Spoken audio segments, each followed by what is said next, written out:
ভাতের হাঁড়ি কাড়াকাড়ি করে নিমিষেই শেষ করে দিবে যেদিন বাসায় এই রেসিপি করবেন। তাই আগেই বলে দিচ্ছি, যেদিন এই রেসিপি হবে বাসায় সেদিন ভাতের চাউল 1 পট বাড়িয়ে দিবেন, কারণ সবাই কিন্তু 1 প্লেটের জায়গায় 2 প্লেট খেয়ে নিবে। এত বেশি মজার হারানো রুচি ফিরে পাওয়ার জন্য এই রেসিপির কোনো জোরে নেই। কি মাংস খেতে খেতে সবার জিভের স্বাদ থেমে গেছে তো, তাই না? আজকে কিন্তু এমন এক রেসিপি নিয়ে হাজির হয়ে গেছি, হারানো স্বাদ ফিরে পাবেন। আর এই রেসিপি যখন পাবেন দেখবেন হুমুড়ি খেয়ে সবাই কবজি ডুবিয়ে ভাত খাবে, এত বেশি মজার।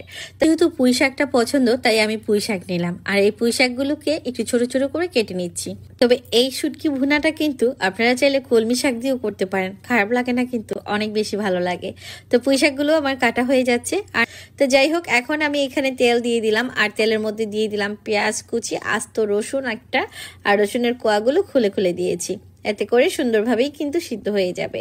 আর শুটকি ভুনাতে একটু রসুন এরকম আস্ত দিতে আমার বেশ ভালো লাগে, এটা যখন খাই তখন খুবই টেস্টি মনে হয়।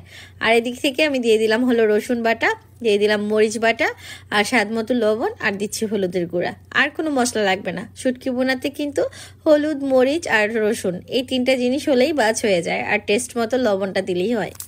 মরিচটা যা যা স্বাদ অনুযায়ী দিয়ে দিবেন, আমি আমার স্বাদ অনুযায়ী এখানে 2 টেবিল চামচ পরিমাণ দিলাম। আপনি কিভাবে এই শুটকিটা রান্না করেন জানাবেন, আমরা কিন্তু এটা খুব পছন্দ করে খাই। কিন্তু ভুনা হয়ে গেছে, এখন যেটা করব সেখানে আমি দিয়ে দিচ্ছি পুঁই শাকগুলো। আর পুঁই শাকগুলো কিন্তু খুবই পাতলা হয়, এখানে যেহেতু আমি ডাটা ইউজ করি নাই, শুধু পাতাটা দিয়েছি, তাই কিন্তু আমি এই শুটকিটা আগে থেকেই ভুনা করে নিলাম। আর এখন পাতাটা দেওয়ার পর খুব বেশি সময় লাগবে না, এই 5-6 মিনিটের মতো হাই হিটে রান্না করলে কিন্তু হয়ে যাবে। দেখে হয়তো বুঝতে পারছেন এটা কতটা লোভনীয় হতে যাচ্ছে। আসলে এটা অনেক বেশি মজার, একবার হলো বাসায় তৈরি করবেন, খুবই টেস্টি। আমি এখানে 2টা বোম্বাই মরিচ দিয়ে দিলাম, মানে ফটকা মরিচ, জানি না কে কোন নামে ডাকে, তবে সেটা ফটকা মরিচ। তো যাই এখন যা হচ্ছে, আমার পুরো বাসা জুড়ে শুটকির গন্ধ মৌ মৌ করছে, আসলে কি বলবো, আমার তো ক্ষুধা লেগে গেছে। আর এদিক থেকে অনেকে আমাকে গালিও দিচ্ছে। তো যাই হোক, যে যাই বলুক ভাই, এরকম রান্নার পর আমি কিন্তু 1 মিনিটও ধৈর্য ধরে থাকতে পারি না। শুটকি রান্না করার পর আমার এর ঘ্রাণেই খিদে লেগে যায়। আমার হলো শুটকি যেদিন রান্না হবে সবার আগে আমাকেই খেতে হবে, কারণ এটা যখনই আমি বাটিতে ঢালবো, ঢালা মাত্রই মনে হয় যে আমাকে এখনই ভাত খেতে হবে, নতুবা আমি পড়ে যাব, এরকম একটা সিচুয়েশন হয়ে যায়।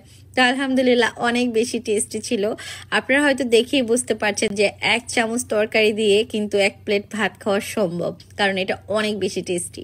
আর সঙ্গে যদি একটু লেবু চিপে নেওয়া যায় তাহলে তার কথাই নেই। যেই কাজটা করি সব সময়, শিলপাটায় যখন ভর্তা বানাই শিলপাটায় বসে পড়ি। আর যেহেতু আজকে জার্মানি কড়াইয়ে রান্না করেছি, ভাবলাম কড়াইয়ে বসে যাই, কড়াইটা তো এমনি অনেক সুন্দর। তো যাই হোক, সুন্দর আর অসুন্দর জানি না ভাই, আমার শুটকি দিয়ে খেতে হবে এটাই জানি এই মুহূর্তে। যদি ভালো লাগে প্লিজ ভিডিওটা বেশি বেশি করে শেয়ার করবেন। সবাই ভালো থাকবেন, আল্লাহ হাফেজ, আসসালামু আলাইকুম।